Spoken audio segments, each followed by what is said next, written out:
Elara lived a simple life, but it was a life filled with hard work. Her days began before the sun even thought about peeking over the rolling green hills. She lived with her mother on a small farm, a patch of land that had been in their family for generations. Together, they tended to the chickens, milked their one cow, and worked the stubborn soil of their vegetable garden. The work was demanding, often leaving their hands calloused and their backs aching. But Elara never complained. She found joy in the little things, like the sweet smell of the earth after a fresh rain, or the warmth of a newly laid egg in her palm. It was a life of routine, a rhythm set by the seasons. Their farmhouse was modest, with walls that had seen many winters and floors that creaked with every step. Food was sometimes scarce, especially during the long, cold months when the ground was frozen solid. Elara and her mother would huddle by the fire, sharing stories and dreaming of a day when their worries might be fewer. Elara dreamed of a pantry that was always full, of a sturdy new roof that didn't leak when it rained, and perhaps even a few new books to read. She held on to these dreams like precious treasures, whispering them to the stars each night before she slept, hoping that one day things might change for the better. Despite their struggles, their home was filled with love. Elara's mother taught her to be kind, to be resilient, and to see the beauty in their simple existence. They didn't have much in the way of material possessions, but they had each other, and that was a richness all its own. They would often sing songs while they worked in the fields, their voices carrying on the gentle breeze. Their life was a testament to their strength and their unwavering bond. Every sunrise brought a new day of challenges, but it also brought another chance to face them together, side by side, with hope in their hearts. This daily routine shaped Elara into a thoughtful and compassionate young woman. She learned the value of perseverance from the stubborn crops that fought to grow in their rocky soil. She understood the importance of patience from waiting for the seasons to turn. Her world might have been small, confined to the borders of their little farm, but her heart was large and open. She cared for every creature, from the smallest field mouse to their aging cow. This deep well of kindness within her was a quiet strength, a gentle power that would soon play a part in a story she could never have imagined, a story that was waiting just around the bend.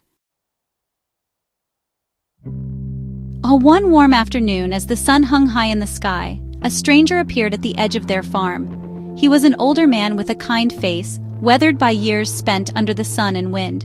His clothes were dusty from travel, and he carried a worn leather satchel and a peculiar set of tools.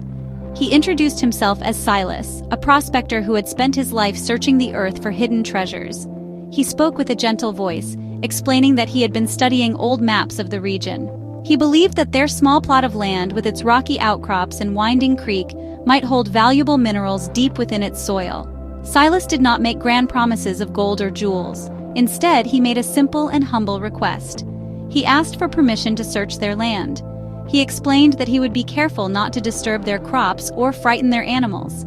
He only wished to explore the rocky creek bed and the hilly part of their property that was too difficult to farm. He offered to share a portion of anything he might find, but he spoke of it as a distant possibility, not a certainty. He looked Elara and her mother in the eye, his gaze honest and direct, asking for nothing more than a chance and a little bit of their trust. Elara listened intently, her curiosity piqued. She had explored every inch of that farm, but she had never once thought about what might lie beneath the surface. She looked at the man's tired eyes and saw not greed, but a quiet passion for his work.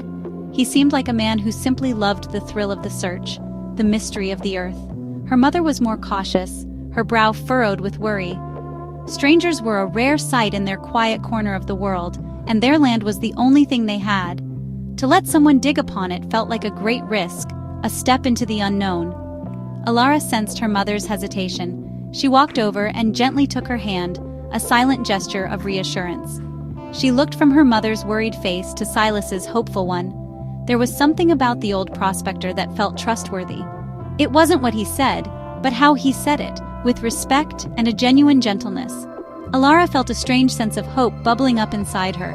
Perhaps this was the answer to the wishes she whispered to the stars each night. It was a long shot, a flicker of possibility in the dark, but sometimes a flicker is all you need to find your way.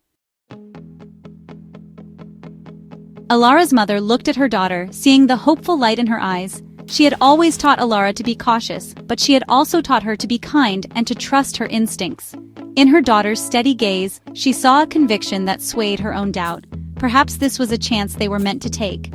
After a long moment of silence, she turned to Silas and nodded slowly. "You may search," she said, her voice soft but firm. "But please be true to your word. This land is all we have."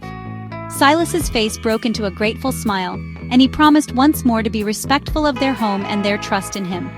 For the next several days, Silas became a familiar sight on the farm. He spent his hours down by the creek, patiently sifting through soil and tapping at rocks with his small hammer. Elara would often bring him a cool drink of water or a piece of bread, watching him work with fascination.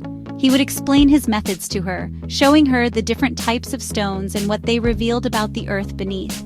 He never spoke of riches, only of the joy of discovery. His quiet dedication was inspiring, and a bond of friendship began to form between the young girl and the old prospector, built on shared curiosity and mutual respect.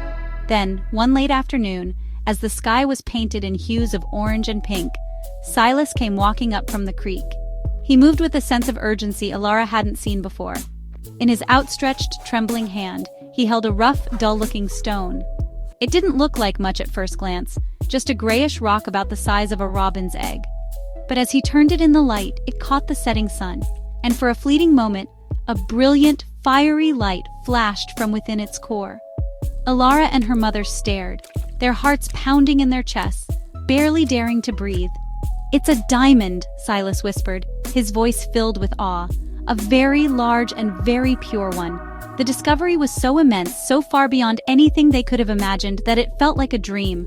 This single stone, unearthed from the very creek where Elara used to play, held the power to change their lives forever. The weight of the moment settled upon them, a mixture of disbelief, joy, and a profound sense of wonder. The humble farm, which had only ever given them a meager living, had been holding a secret treasure all along, waiting for a kind stranger and a trusting heart to uncover it.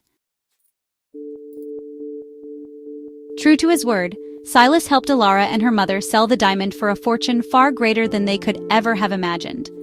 The newfound wealth was overwhelming, but Elara's heart remained unchanged. Her first thought was not of herself, but of the promises she had made to the stars.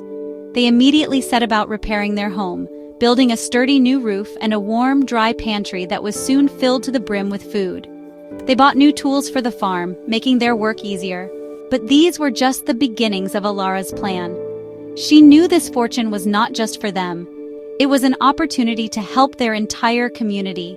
With her mother's guidance, Elara began to look for ways to share their good luck. She learned that the village school was small and run down, with too few books for all the children. So she funded the construction of a brand new school, complete with a library filled with wonderful stories and books of knowledge. She made sure every child had the chance to learn and dream, just as she had. She also established a fund to help other local farmers, providing loans to those who struggled through bad harvests or needed to buy new equipment.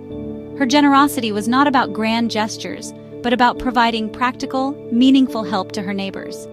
Elara never forgot the simple life she had known. She continued to work on the farm, finding joy in the feel of the earth and the rhythm of the seasons. She didn't move into a grand mansion or surround herself with luxuries. Instead, she used her wealth to build a better community for everyone. She organized the digging of a new well to ensure the village always had clean water, and she helped build a small clinic so that everyone had access to medical care. Her actions were always driven by compassion and a deep understanding of the struggles her friends and neighbors faced every day. In time, Elara became more than just a girl who got lucky. She became a symbol of hope and a leader in her village. People didn't look up to her because of her wealth, but because of her kindness and her unwavering commitment to helping others.